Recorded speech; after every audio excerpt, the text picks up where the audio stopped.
Okay, mga kapatid, no? Nandito na kita sa ikalawang bahagi na mensahe sa ating pagsamba. Purihin natin ang Panginoon. Praise God. Dito tayo kukuha, no, sa ating pag-aralan, sa ating scripture reading, mga kapatid, no? Sa unang Korinto, sa 15:40, itong ating mabasa. Purihin natin, Panginoon. Sabi dito, mayroon namang mga katawang ukol sa langit at mga katawang ukol sa lupa. Datapwat iba ang kaluwalhatian ng ukol sa langit at iba ang ukol sa lupa. Yan, no? Maliwanag na tinuturo sa banal na kasulatan, mga kapatid, na mayroong katawan panglangit at mayroong katawan panglupa. Ito ngayon ang sa atin, katawang panglupa ito. Purihin natin ang Panginoon. At darating ang araw na itong katawan natin na panglupa, mawala ito. Kasi mula ito sa alabok, babalik ito sa alabok. No? Pero ang kagandahan, mga kapatid, sapagkat tayo ay naglilingkod sa Panginoon, itong katawan natin na panglupa, papalitan ito ng katawan na panglangit. Praise the Lord. Basta, patuloy tayo maglilingkod sa Panginoon. Kahit anuman ang mangyari sa ating buhay, no? Kahit tayo ng pinakamahirap sa mundong ito, mga kapatid, patuloy natin paglingkuran ang Diyos. No? Sapagkat bibigyan tayo ng Diyos ng katawan na panglangit. Kasi katawan natin, mga kapatid, katawan natin na panlupa, hindi ito makapasok sa langit. Dito papasok sa langit, mga kapatid. No? Tingnan natin. Sa 15:50, no, sa unang Korinto, sabi dito, sinasabi ko nga ito, mga kapatid, na ang laman at ang dugo ay hindi makapagmamana ng kaharian ng Diyos. Ni ang kasiraan ay magmamana ng walang kasiraan. No? 51. Narito sinasaysay ko sa inyo ang isang hiwaga. Hindi tayong lahat ay mamamatay, ngunit tayong lahat ay babaguhin. Sa isang sandali, sa isang kisap mata, sa huling pagtunog ng pakakak, sapagkat tutunog ang pakakak at ang mga patay ay mga bubuhay na mag-uli na walang kasiraan at tayo'y babaguhin. Sapagkat kinakailangan na itong may kasiraan ay magbihis ng walang kasiraan at itong may kamatayan ay magbihis ng walang kamatayan. Yan ang plano ng Diyos sa buhay ng tao. Di ba, no? Ang ganda ng plano ng Diyos sa buhay ng tao. Itong ating katawan na may kasiraan, papalitan ng walang kasiraan. Itong ating katawan na mamatay, papalitan ng katawan na hindi na mamamatay. Yung katawang panglangit, walang kamatayan yan. Praise the Lord. Glory be to God. Pero sinong bibigyan? Yung naglilingkod na tapat sa Panginoon. Na kahit hirap na siya sa kanyang paglilingkod, hindi siya sumusuko, lumalaban pa rin siya. Mga kapatid, no? Hindi siya umayaw sa paglilingkod sa Panginoon. Kahit maraming mga pagsubok sa kanyang buhay, no? Kahit gipit na gipit siya, sa Panginoon pa rin siya kakapit. Pero may kasiba ng iba kasi na walang salita ng Diyos. Hindi naglilingkod sa Diyos ng mga tao. Mayroon silang kasabihan na kung ang tao ay magigipit, sa patalim kakapit. At totoo yan, no? Yan talaga ang tao na nagigipit sa patalim kumakapit. Yung mga tao na hindi naglilingkod sa Diyos. Pero tayo na naglilingkod sa Diyos tayo kakapit. Purihin natin ang Panginoon. Kasi wala tayong kapitan na iba sa salimutan ito.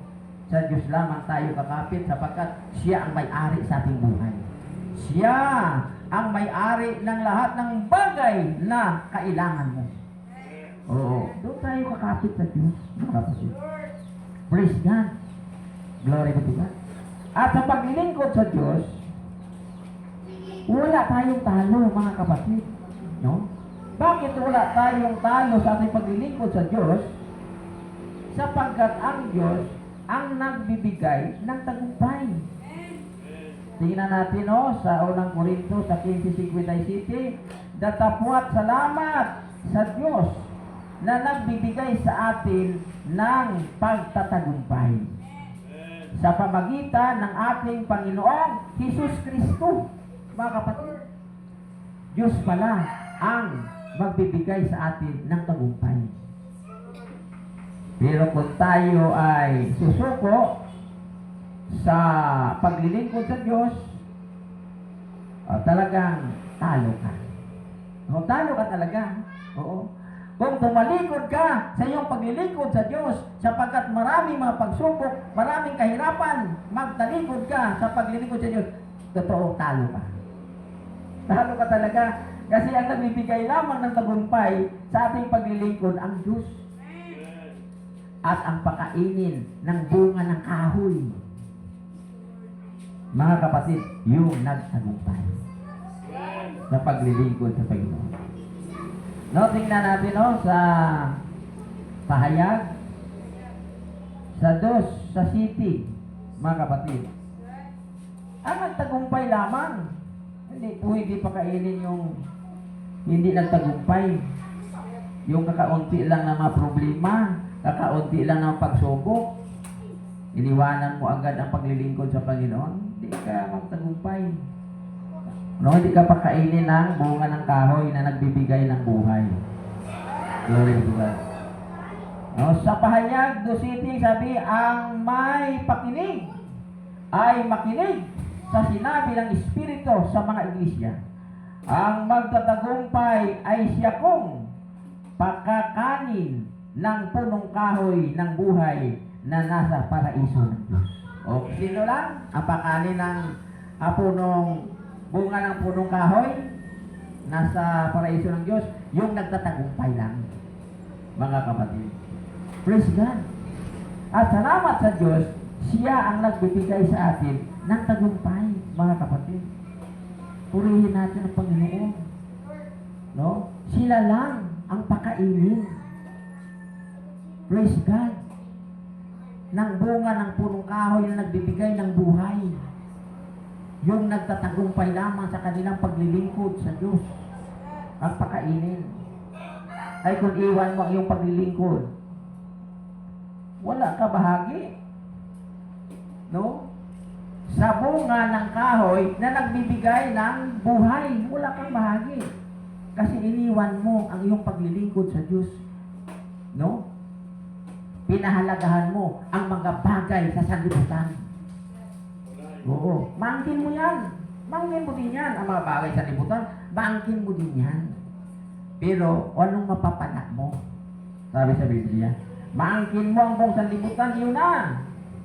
Kung ang kapalit naman ang iyong kaligtasan ng iyong kaluluwa, talo ka talaga. Talo ka talaga. No? Purihin natin ang Panginoon. Praise God. Glory to God. Yan ngayon, patuloy tayo sa paglilingkod sa Panginoon kahit mayroong kahirapan. Kasi bago natin pasukin ang kaharian ng Diyos, daranas tayo ng mga kapigatian. Mga kapatid. Pero anong sabi? Pinalakas nila ang kalooban ng mga alagad. pinalakas nila, mga kapatid. Praise the Lord. Tingnan natin no, sa Gawa 14:22 sa Gawa, mga kapatid. Ito ang ating mabasa sa banal na kasulatan. Praise God. Glory be to God.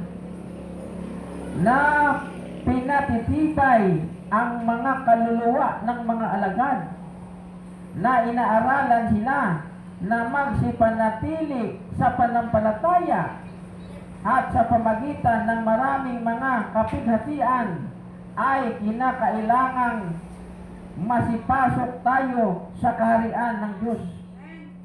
Hindi pala basta-basta pasukin ang kaharian ng Diyos. No?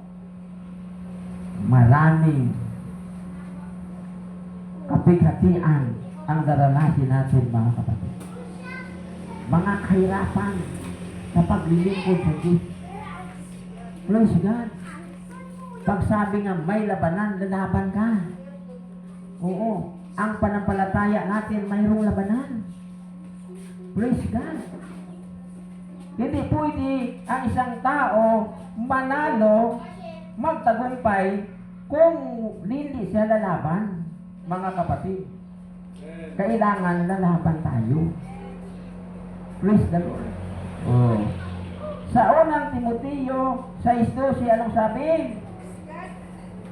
Makipagbaka ka sa mabuting pakikibaka ng pananampalataya.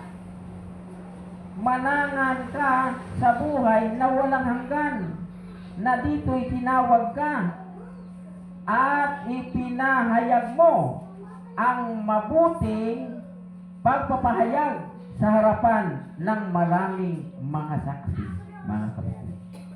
Pakibaka, no? Praise God.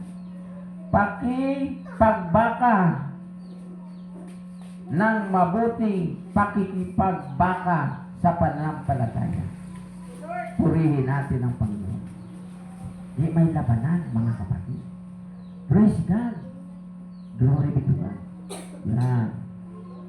Dali tayo naglilingkod sa Diyos, magtutulungan tayo. No?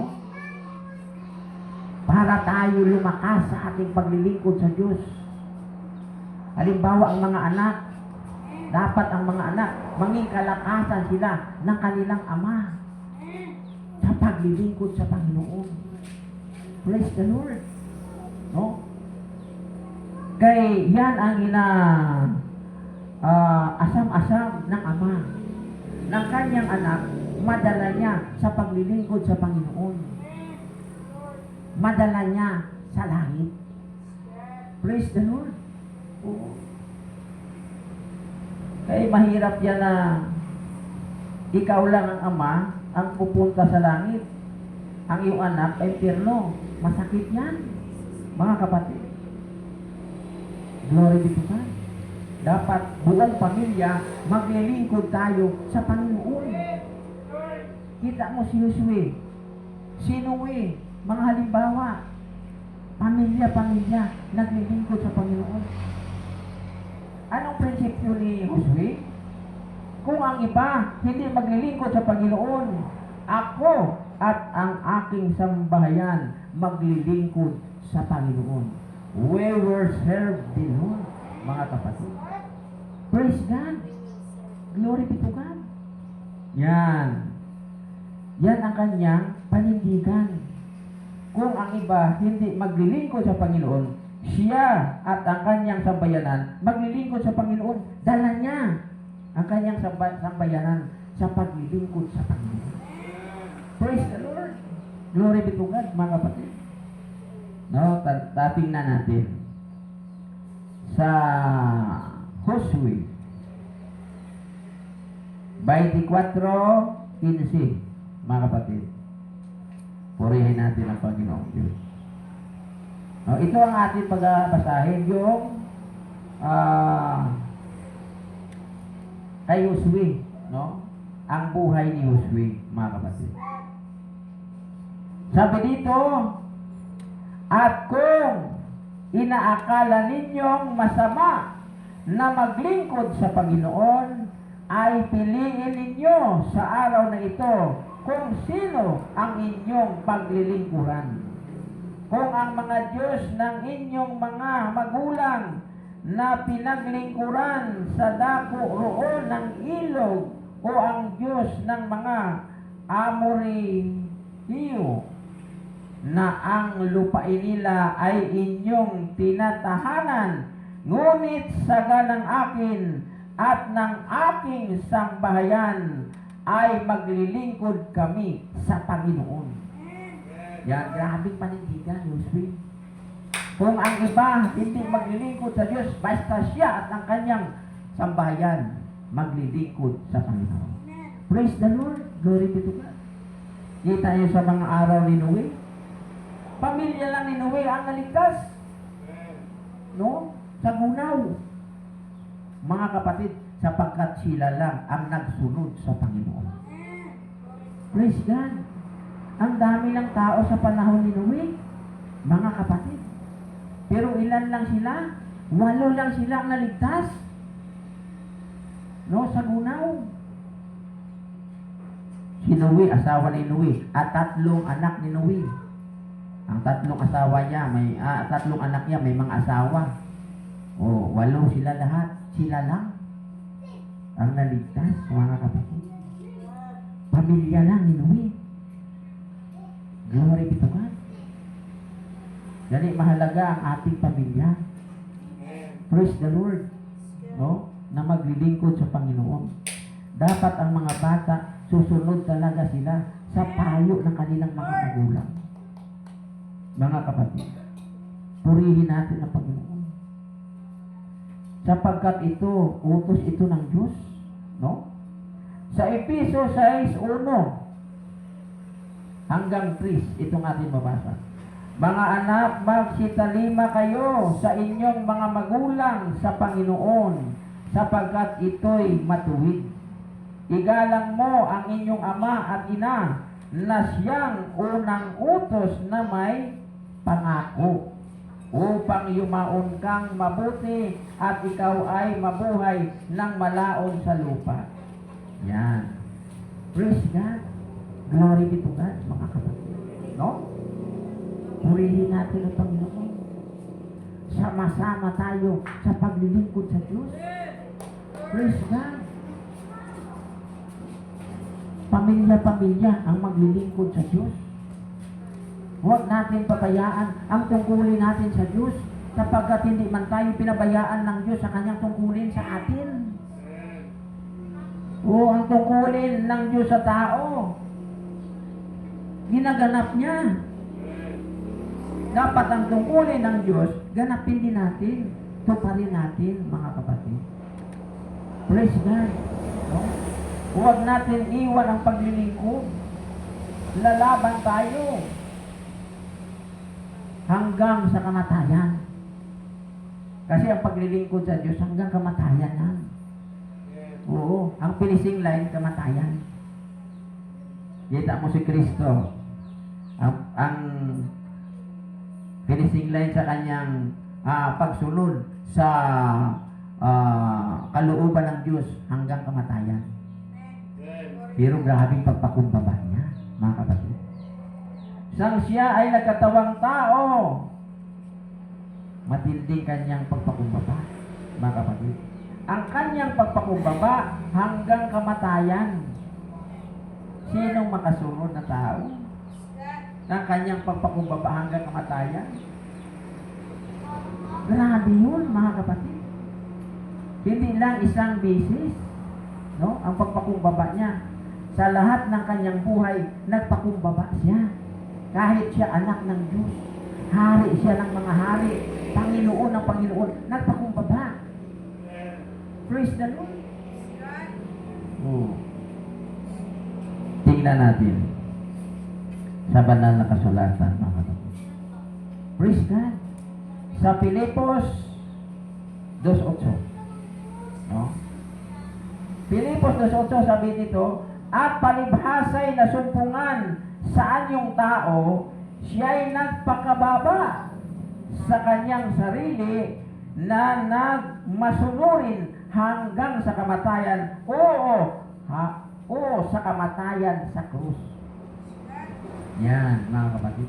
Grabe kanyang pagpakumbaba. Grabe pagsunod niya sa Ama. Hanggang kamatayan, mga kapatid. Purihin natin ang Panginoon. Dapat ganyan mga anak, susunod talaga sa kanilang mga magulang. Lalo na sa paglilingkod sa Diyos. Glory be to God. Yan, no? Pag sabi ng Ama, anak, simba tayo. Oo. Praise the Lord. Opo pa. Simba tayo kay, gawain natin yan para sa Panginoon. Praise the Lord. Glory be to God, mga kapatid. Ay kung pasaway kang anak, hindi ka magsimba. No? Hindi ka susunod sa iyong ama kung suwail ka na anak. Pero kung mabuti kang anak, susunod ka talaga. Kasi ang ilapasunod para sa iyong kabutihan. Halimbawa, sabi naman, anak, magsikap ka sa iyong pag-aaral, ha? Huwag ka muna mag-uyap-uyap. Oh. Huwag ka muna mag-boyfriend. Oh. Tapusin mo muna ang iyong pag-aaral. Yan, mga kapatid. Opo pa. Okay, ka mo lang, mga kapatid. Praise God. Ay konsultin mo yan, tagumpay na talaga sa iyong pag-aaral. Ay kung hindi mo yan susundin, ang iyong gustong susundin mo, hindi ka graduate. Until nga yung course na 4 years, 9 months lang. Hanggang 9 months ka lang. Bakit? Yan talaga eh. Oo. Pero salamat sa Diyos. Ang Diyos, mabuting plano ng Diyos sa ating buhay, mga kapatid. Napakaganda ng plano ng Diyos sa ating buhay. Sasamahin tayo doon sa kaharian. No? Sa kaharian ng Diyos. Sasamahin tayo ng ating Panginoong Hesus. Ano sabi niya? Nag-prepare siya na matirahan natin doon. At prepare siya doon, babalik siya, mga kapatid. At kukunin tayo niya. Yan. Tingnan natin, ha? Sa Juan, sa 14:1, huwag magulumihanan ang inyong puso. Magsisampalataya kayo sa Diyos. Magsisampalataya naman kayo sa akin. Sa bahay ng aking Ama ay maraming tahanan. Kung di gayon, ay sinabi ko sana sa inyo, sapagkat ako'y paroroon upang ipaghanda ko kayo ng dakong kalalagyan. At kung ako'y pumaroon at kayo'y maipaghanda ko, ipaghanda ng kalalagyan, ay muling paparito ako at kayo'y tanggapin ko sa aking sarili upang kung saan ako naroroon, kayo naman ay dumuon. Mga kapatid. Yan. Pagparito muli ng ating Panginoon, kukunin niya kita. Pero kung matagalan pa ating Panginoon, mangamatay pa kita. Pero mapapalad ang namatay na naglilingkod sa Panginoon. Bakit? Tagumpay yan eh. Sabi ni Apostol Pablo, ang mamatay pakinabang. Praise the Lord. Naglilingkod ka sa Diyos at namatay ka na naglilingkod sa Diyos. Anong tawag niyan? Pakinabang. Praise the Lord. Tingnan natin, no? Filipos 1:21, sabi ni Apostol Pablo, sapagkat sa ganang akin, ang mabuhay ay si Kristo at ang mamatay ay pakinabang. Yan. Pakinabang ang kamatayan ng mga taong naglilingkod sa Diyos. Bakit? Makasama na nila ang Panginoon. Makita na nila ang Panginoon. Ha? Pag namatay na hindi naglilingkod, walang pakinabang. Oo. Pero kung namatay na hindi naglilingkod sa Panginoon, walang pakinabang. Mga kapatid. Yun lang, naglilingkod na sa Panginoon na namatay, may pakinabang. kapagkat makita niya ang Panginoon. Kasi hindi natin makita ang Diyos kung hindi tayo mamatay. Mga kapatid, no? Kasi walang tao nakakita sa Diyos eh. Oh, pero kung ikaw namatay, no, ang katawan mo panglangit na, kita mo ang Diyos. Purihin natin. Dapat pagsikapan natin mga kapatid na patuloy tayo na makapaglingkod kaysa pagbabalik ng Panginoon ang mapalad na alipin yung maratnan na gumagawa ng gayon. Tingnan natin sa Mateo 24 sa 46 mga kapatid. No, itong atin mabasa. Ito ang atin pagbabasahin. Sabi dito, mapalad yaong aliping kung dumating ang kaniyang Panginoon ay maratnan siyang gayon ang kaniyang ginagawa. Yan. No, maratnan tayo ng Panginoon na patuloy tayo gumagawa ng kanyang kalooban, patuloy tayo na naglilingkod sa Diyos, mga kapatid. Praise God. Ano daw? Mapalad ang alipin niya. Purihin natin ang Panginoong Diyos, mga kapatid. No? Huwag natin pabayaan ang ating paglilingkod sa Diyos. Glory to God. No? Mayroong ano kayo eh. Mayroong pangako ang Diyos eh. Praise God. Kahit mahirap lang tayo dito sa libutan, talo natin ang mga mayaman na hindi naglilingkod sa Panginoon. Kasi maraming mga mayaman na hindi naglilingkod sa Panginoon. Glory to God. At salamat sa Diyos na tayo na mga mahirap tinawag ng Diyos. Saan tayo tinawag ng Diyos? Tinawag tayo ng Diyos na mga mahirap upang yumaman sa ano? Sa material? Hindi. Sa pananampalataya. Diyan tayo tinawag ng Diyos. Tanaw natin, no? Tingnan natin sa Santiago. Sa sulat ni Apostol Santiago, mga kapatid, ito ang kalooban ng Diyos sa atin. Praise God. Glory be to God. No, tingnan natin. Purihin natin ang Panginoon. Dito sa Santiago, sa 2:5. Dinggin ninyo mga minamahal kong kapatid. Hindi baga pinili ng Diyos ang mga dukha sa sanglibutang ito upang maging mayayaman sa panampalataya at mga tagapagmana ng kahariang ipinangako niya sa mga nagsisiibig sa Kanya. Pasalamat tayo. Dukha lang kita sa mundong ito. Pero tinawag tayo ng Panginoon, hinirang tayo ng Panginoon na mga dukha sa sanlibutan ito upang maging mayaman sa pananampalataya, mga kapatid. Praise God! Kasi yung mga kayamanan material, iwan lang natin yan. Wala tayong madala kahit isa, mga kapatid. Pero kung ikaw mayaman sa pananampalataya, sigurado makapasok ka sa kaharian ng Diyos. Makatira ka sa mansion doon sa langit.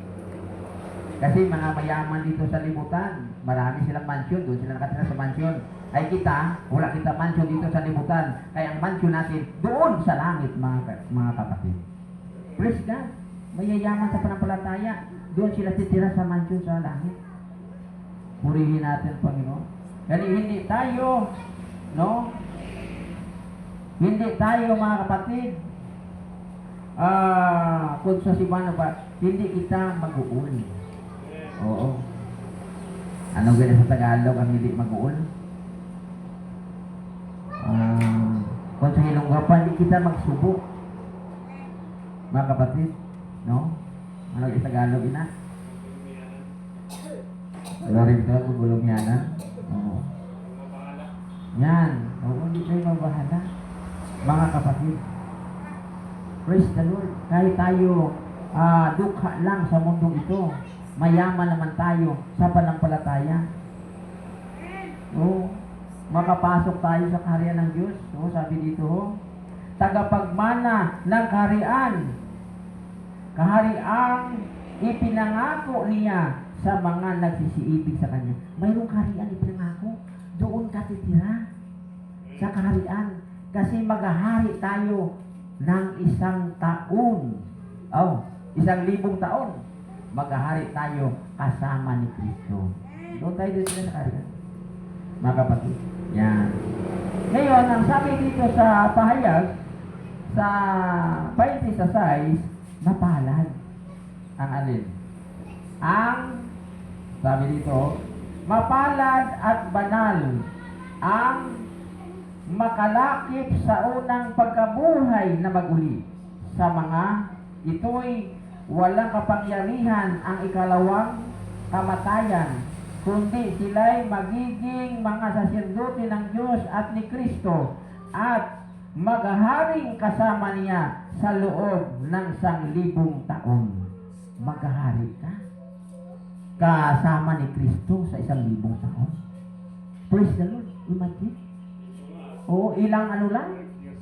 Oo. Yan, no? Ilang taon lang ang ating paglilingkod sa Diyos. Ang paghahari natin kasama ni Kristo, 1,000 taon. Tapos iwan mo ang iyong paglilingkod sa Diyos. Ipalit mo sa mga bagay dito sa libutan. Napakahina mo. Oo, napakahina mo. Mga kapatid. Pero salamat sa Panginoon. Ano sabi? Mayaman tayo sa pananampalataya. Mayaman tayo sa Diyos. Dito sa banal na kasulatan, mayroong sabi dito, mayaman ako. Wala na kulang sa akin. Pero pagdating sa Diyos, ay, siyang pinakadukha, pulubi. Mga kapatid. No, tingnan natin sa pahayag 3:17. Itong pahayag sa banal na kasulatan. Sapagkat sinabi mo, ako'y mayaman at nagkamit ng kayamanan at hindi ako nangangailangan ng anuman at hindi mo nalalamang ikaw ay aba at maralita at dukha at bulag at hubad. Oh, grabe. Pero sabi niya, mayaman ako. Wala na kulang sa akin. Ay, totoo yan, mayaman ka sa material na mga bagay. Marami kang pira sa bangko. Oh, may mga ginto ka pa. Pero pagdating sa Diyos, zero. Zero balance ka. Wala, oh. Ano daw? Mga kapatid, sabi dito, kaaba, ikaw ang aba, at maralita, at dukha, bulag, at hubad. Okay lang kung dukha lang, ay bulag pa, hubad pa. Pag-abot sa Diyos, mga kapatid. Yan. Kaya ka ng mga kayamanan na tinatago ng tao, mga kapatid, iwan siyang lahat yan. Hindi mo madala yan. Wala kaming madala. Glory be to God. Kaya hindi mo iwan ang iyong paglilingkod sa Diyos. Huwag mong ipalit sa mga material na mga bagay ang iyong paglilingkod sa Diyos. No? Purihin natin ang Panginoon. Ay sabi dito sa unang Timoteo, sa 6, 7 hanggang 8, ito ang pahayag sa banal na kasulatan, mga kapatid. Sabi dito, sapagkat wala tayong dinalang anuman sa sanglibutan at wala rin naman tayong mailabas na anuman. Wala. Wala tayong dala sa sanlibutan. Wala din tayong dala sa paglabas natin dito, mga kapatid. Praise God. Siyang tayong ianak ng ating ina. Hubad tayo, mga kapatid.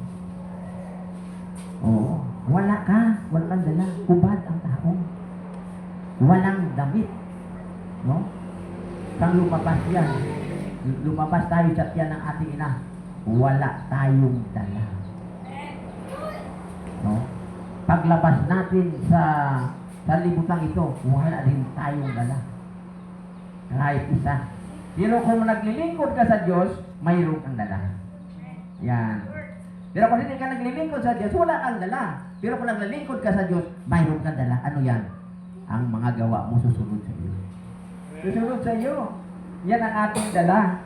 Sapagkat tayo ay naglilingkod sa Diyos, mga kapatid. Tingnan natin, no? Sa pahayag,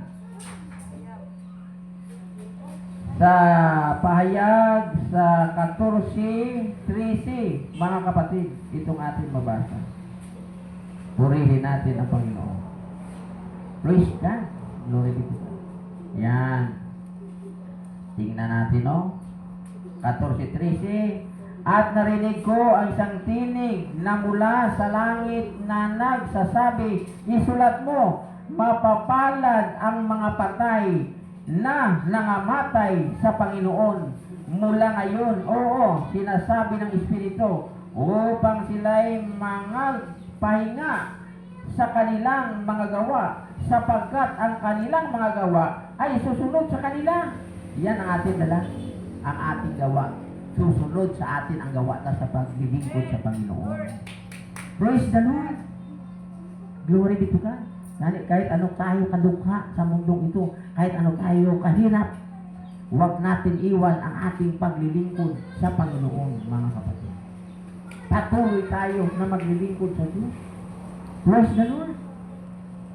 Ingatan natin ang kaligtasan nating natanggap mula sa Panginoon. Ingatan natin yan, sapagkat kaisa lang ibinigayan, mga kapatid. No? Tingnan natin sa Judas 1:3.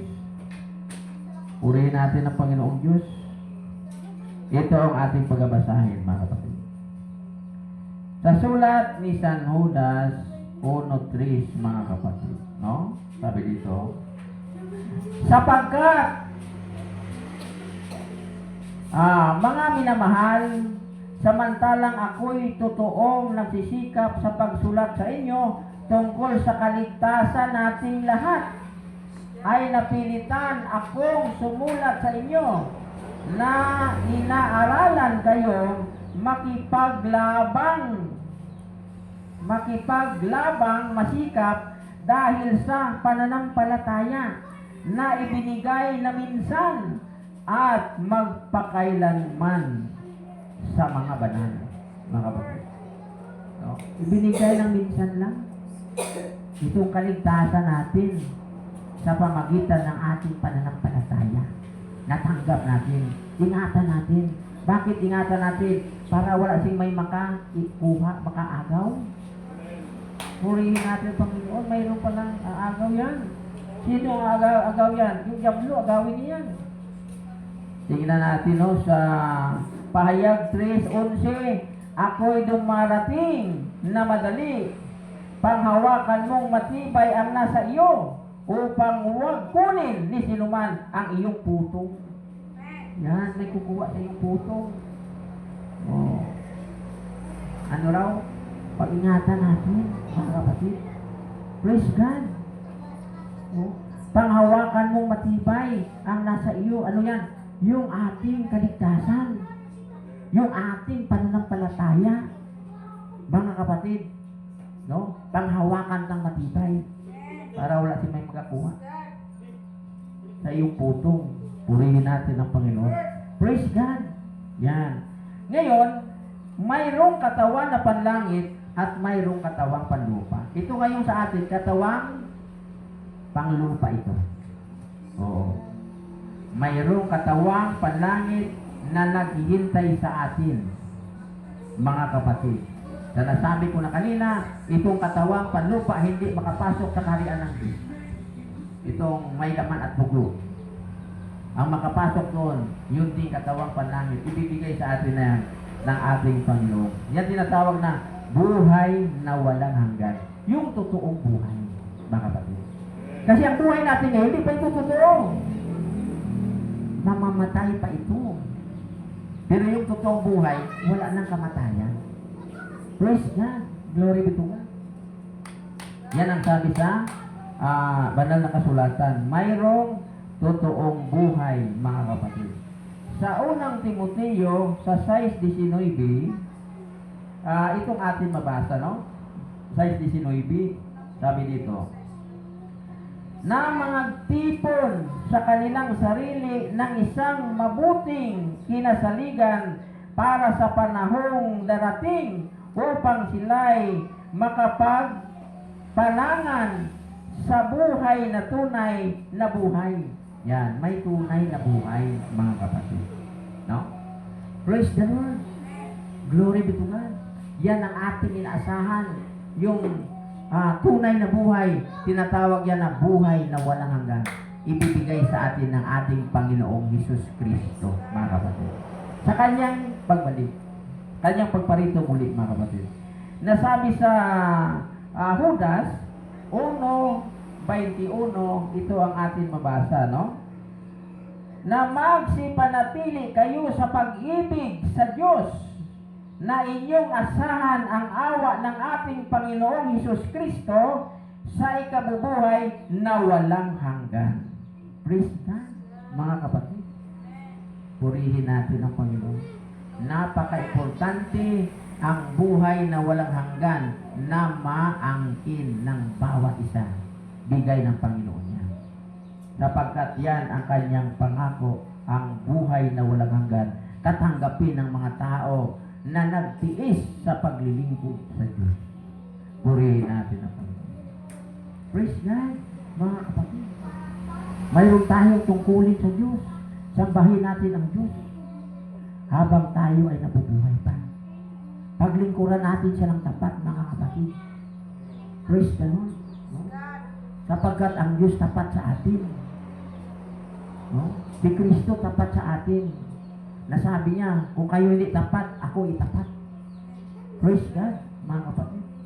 Napatunayan na niya yan. Namatay siya. Buot sa cross ang kanyang katawan dahil sa kanyang pag-ibig sa atin. Dahil sa kanyang katapatan sa atin, mga kapatid. No? Napatunayan na ni Kristo. Purihin natin, Panginoon. Ang atin na lang, ang sa atin. Dapat mapatunayan natin, mga kapatid. Purihin natin ang Panginoon. Patuloy tayo na maglilingkod sa Diyos. Praise God. Glory be to God, mga kapatid. No? Sabi dito sa 2 Timoteo 2:12, kung tayo'y magtiis, ay mangaghahari naman tayong kasama niya. Kung ating ikaila siya, ay ikakaila naman niya tayo. 13, kung tayo'y hindi mga tapat, siya'y nananatiling tapat, sapagkat hindi makapagkakaila sa kaniyang sarili. Yan. Tapat ang ating Panginoon. Di ba mayroong awit nga, ang Panginoon tapat kailan pa man. O, ang Panginoon tapat kailan pa man. Mga kapatid. Praise God. Salamat sa Diyos na kahit tayo ganito lang, na kahit tayo mahirap lang sa mundo ito, na kahit tayo dukha lang sa mundo ito, mga kapatid, pinili tayo ng Diyos upang maging mayaman sa pananampalataya. At sa pagbabalik ng ating Panginoon, ang hanapin niya sa atin ang pananampalataya.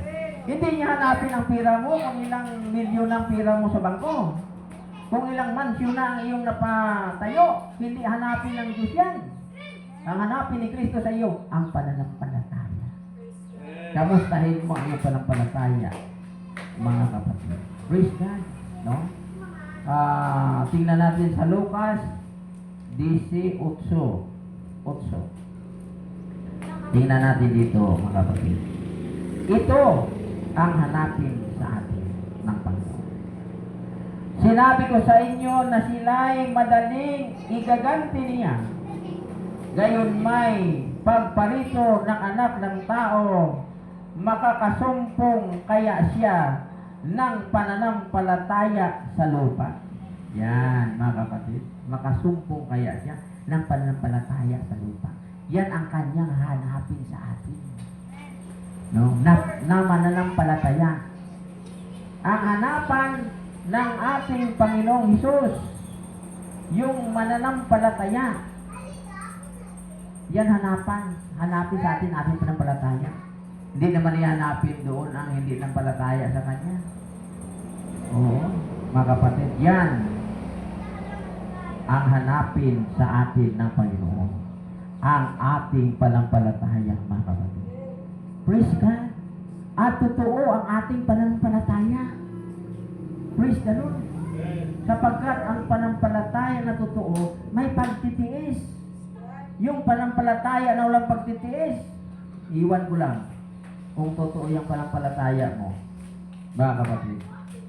Kasi biblical tayo eh. Tingnan natin sa Filipos 1, sa 29. Sapagkat sa inyo'y ipinagkaloob alang-alang kay Kristo, hindi lamang upang mananampalataya sa Kanya, kundi upang magtiis din naman alang-alang sa Kanya. O may pagtitiis. Ang totoong pananampalataya, may pagtitiis ka sa iyong paglilingkod sa Diyos. Purihin natin, Panginoon, kahit nagtitiis ka sa iyong paglilingkod sa Diyos, hindi mo iwan ang iyong pananampalataya, mga kapatid. Lumaban ka sa pananampalataya. Purihin natin ang Panginoon. Praise God, may labanan. Dapat magtagumpay ang bawat isa. Ay sinasabi ko na kanina, yun lamang ang nagtagumpay. Ang pakainin ng bunga, mga kapatid, no? Pakainin sa bunga ng punong kahoy, mga kapatid. Praise God. Glory be to God. Ano raw? Ang nagtatagumpay lamang. Dapat magtagumpay tayo sa ating paglilingkod sa Diyos. Para sa pagtagumpay, laban. Purihin natin, Panginoon. No, basahin natin muli yung pahayag 2:7. Ang may pakinig ay makinig sa sinasabi ng Espiritu sa mga iglesia. Ang magtatagumpay, no, anong sabi? Ang magtagumpay ay siya kung pakakain ng punong kahoy ng buhay na nasa paraiso ng Diyos. No? Punong kahoy ng buhay, pakainin siya para tayo may buhay na walang hanggan. Doon, hindi na tayo gugutumin. Pagkain natin yung punong kahoy na buhay, mga kapatid, hindi na gugutumin ang tao. Purihin natin ang Panginoon Diyos. Praise God. Dito sa lupa, gugutumin pa tayo, mga kapatid. Pero doon, hindi na tayo gugutumin.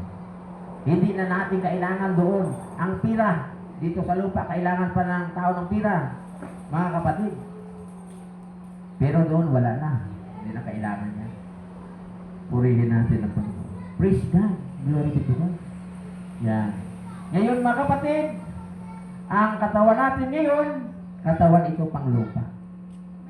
Pero pagdating sa panahon, papalitan ito ng katawang panglangit.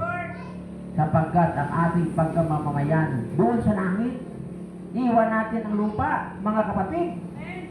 Pero may mga tao nga, dito lang sila sa lupa. Pahayaan natin sila. Kung hindi sila gustong palangit, gusto nila dito lang sa lupa. Hayaan natin sila. Doon na sila sa lupa.